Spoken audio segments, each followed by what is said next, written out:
Hello everyone and welcome. Make a cup of your favorite drink and get comfortable because this is a wonderful time for new stories from YellowCat.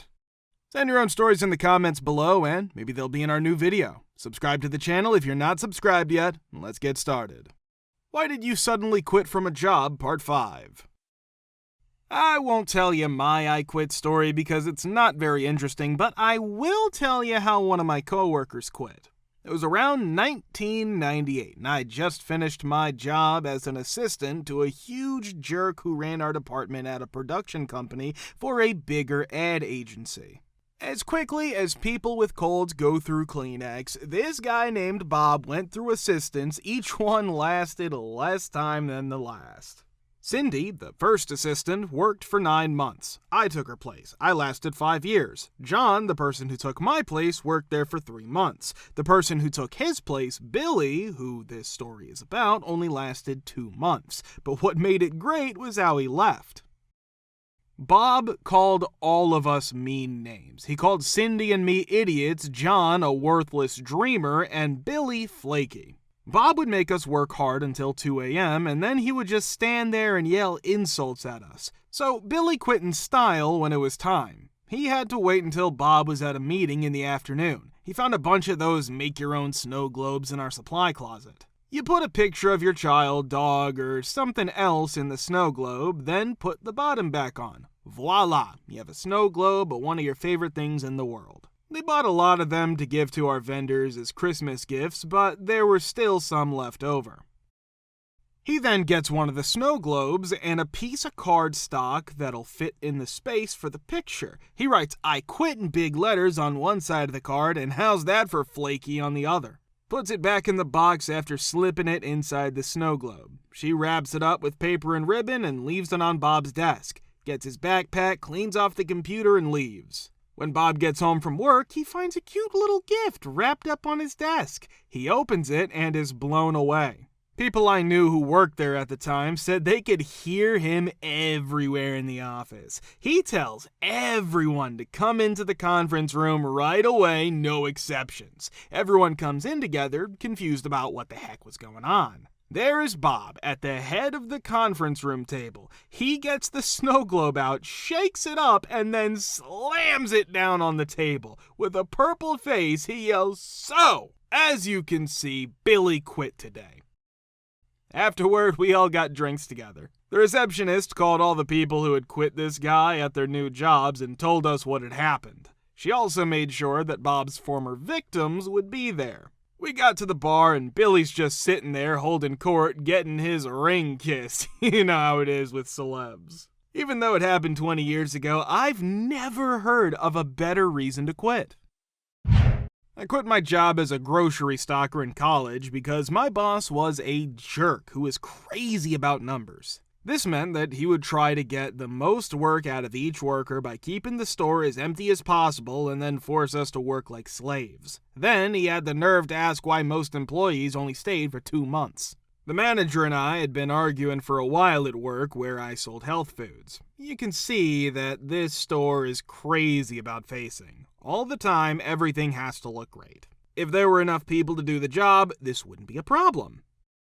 It wasn't in our store. Everyone was working hard and making sure the store looked great while they ran around. It was so bad that he had to physically drag me into his office one day and tell me that my hours were being cut until I could improve. My brother told me they do that, but it's a secret that they never tell their employees. Any protests were ignored. He didn't care that I was overworked or that all the customers wanted different things. He thought I could stock the grocery store and face it at least 2 or 3 times every 8 hours.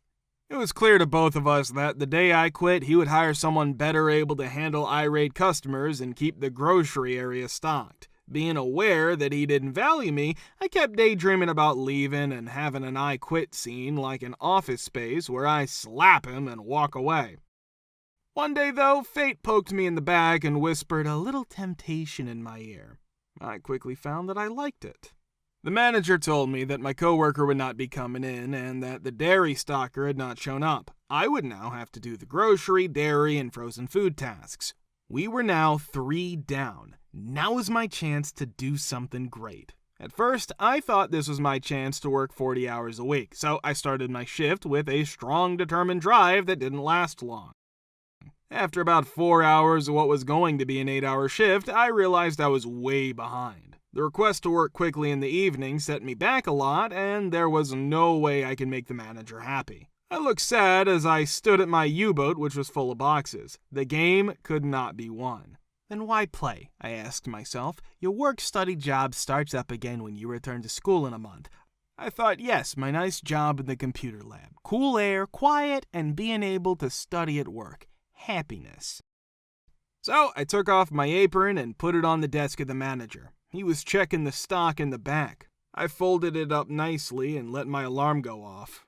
I didn't want to explain my choice, and I didn't need him to make empty threats or try to stop me. There was not a single worker who spoke to me. I was done. I drove home in my car. He called 14 times and left 6 messages. I inconsequently effed him on a busy night. He had taken too many support beams out of the scaffolding, and the whole thing had fallen on him, if only for just one night. I didn't answer, and that night I went drinking with friends. I worked as an acupuncturist's assistant for a while and had to work illegally long hours without any overtime or lunch breaks. The only break I got during the day was a 15-minute unpaid break. I worked from 7 a.m. to 7 p.m. Monday through Friday. My boss was Polish and thought he was the coolest person who had ever lived. I really needed the job, though. He began talking to a client one day who was also a friend of his. While I'm writing down all the places where he's sticking this guy with needles, I hear him telling this guy that all of his hired help are stupid. At this point, I and a few other coworkers were sick of what a jerk he was, and I had no idea that another assistant was also planning to leave. When he said that, something inside me really snapped. As I looked up from my clipboard at him, I told him, "You should have learned to treat your employees by now with all the time you've spent doing this." And I just walked away. Nothing. He didn't follow me or try to stop me. I left the break room with my lunch bag and car keys, feeling like $1,000,000. The next day, I got a text from a coworker saying goodbye and that it had been fun working with him. He quit right after I did without telling anyone, so at least that jerk of a boss was really short-staffed the next day. After about 6 months, I drove by that place again and saw that it was closed down and for sale, which made me feel much better. What horrible tale do you have about your neighbor or homeowners association? Part 5. While he was in school, my friend lived in a neighborhood that was run by an HOA. They were always making fun of him for small things because he was in college and most of the people in the neighborhood were retired. The whole board decided to fine him because the fence was attached to the front of the house on the left side but the back on the right. I went to one of his meetings. During this meeting, he said that the fence was set up that way before he bought the house and it came from the builders who built the neighborhood. The board members chose to fight because the house that my friend was trying to fine was the only one with brick siding instead of vinyl. 2 people on the board almost got into a fight. There was an HOA where I lived. A terrible broken down car that I was giving away was parked in my spot. The HOA called me to tell me about it and said the car was abandoned and would be towed away. The man was told that I would be giving it away and that it would be gone on Tuesday, and he told me that was fine. I went to clean out the car on Monday night and found that it was gone. They told me that it was possible that the charity had come early and taken it. The group called on Tuesday to find out where the car was. When I called the HOA, they told me that the car had been towed. When I brought it up, he told me that they had voted on Sunday to have the car towed, even though he had already told me it was fine. I let them keep the car because the cost to get it out of hock was more than it was worth it. Extra BS. I left a checkbook in the car by accident, and some jerk from the tow company stole it and wrote a bunch of bad checks. It's a pain to get that money back. Both the HOAs and the F-faces who run them are a complete and utter waste of time. My parents live in a subdivision, and the homes there are split foyer-type homes that were built at a low cost. There's nothing special about them. As a matter of fact, over the course of the years, the individuals who were elected to serve as members of the HOA have invariably ended up messing up something. There's a reckless spending of budgets. There was a woman who served on the board who, despite the fact that her son had no prior experience in the field, hired him to perform lawn maintenance and paid him a substantial amount of financial compensation. At all times, the newly elected board of the HOA are prying their noses into the affairs of my parents. My mother and father are the only Mexican family in the world, and they are constantly the subject of attention. When I was still living with them, the same sea-sucker who now follows their house for any kind of infraction is the same sea-sucker who would always try to run me off the road. It would be at the same time that he'd be leaving the subdivision on his way home from work that I'd be leaving.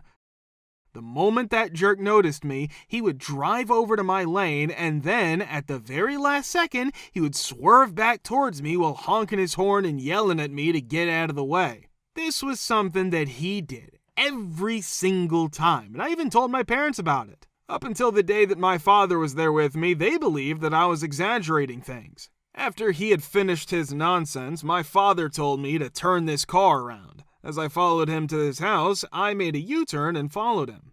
After I exited the vehicle, I immediately yelled out, "What the F do you think you're doing?" On the other hand, this racist F did not even bother to turn around before entering his garage and shutting the door behind him. My parents are still the object of that F-Face's hatred to this day. I have no idea why, given that we've never had the opportunity to meet this piece of crap. One of these days, you might have to pull a flamin' S on the doorstep. Let's see what happens.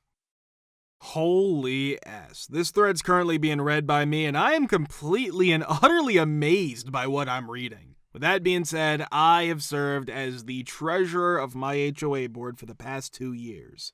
Because I was sick of the things that I observed the board president doing, I dethroned her and the vice president took control of the board. There was not a single person who was content with her, and in general, she was completely miserable. Due to the fact that none of the board members had children, they came to the conclusion that the playground should be removed altogether. There was a sudden appearance of 2 moving trucks, and the playground vanished.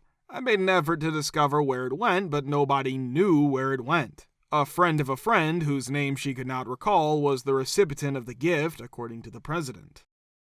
Immediately following the removal of those individuals and the restructuring of the board, the former vice president and another close friend of his called the city to express their dissatisfaction with my response to fire calls. They also voiced their displeasure when I brought a fire truck to our property for the children to play on during the annual association barbecue. Thankfully, our homeowners association is not even close to the nightmares that I've been depicting in this thread. We only ask that people smoke in the areas that have been designated for that purpose, that they do not leave their trash outside, that they pick up their dog waste, and that they do not be pigs. The fact of the matter is that for some individuals, it's an absolute power trip. They absolutely adore being in charge of that situation. When all's said and done, that is just about the only thing they frequently have control over. Our previous president was a hysterical woman who weighed 300 pounds and was determined to get her way every time, for each and every instance. Actually, it's quite depressing. At this point, everything's operating without a hitch, and the maintenance and grounds improvements that the previous board had categorically refused to spend money on are eventually being completed. The people are content.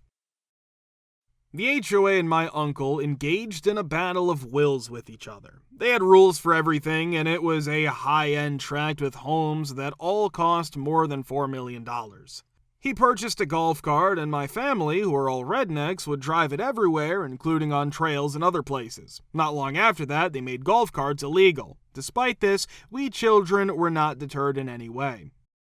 He saw to it that the trees in his backyard were trimmed after a number of fights. During a large barbecue, the head of the HOA walked behind the house where the barbecue was taking place and informed him that he'd be fined for trimming trees. He was informed that the fine was $1,500. A moment ago, my uncle said, "Okay, this is the reason why it must be nice to be wealthy," and then returned to the barbecue. "Actually, it's a $3,500 fine," the guy said before he had even gotten a couple of steps away from the situation. Uncle then inquired as to the reason for the increase in the fine, and the response was, "Well, $1,500 didn't bother you, so $3,500 it is." It never came to an end. Ultimately, they were successful in their attempt to stage a coup against the HOA with the rest of the people who were opposed to the BS. If you want to watch the part 4, click the link here. I'm very, very glad to see you all in the comments again, and many thanks for your support.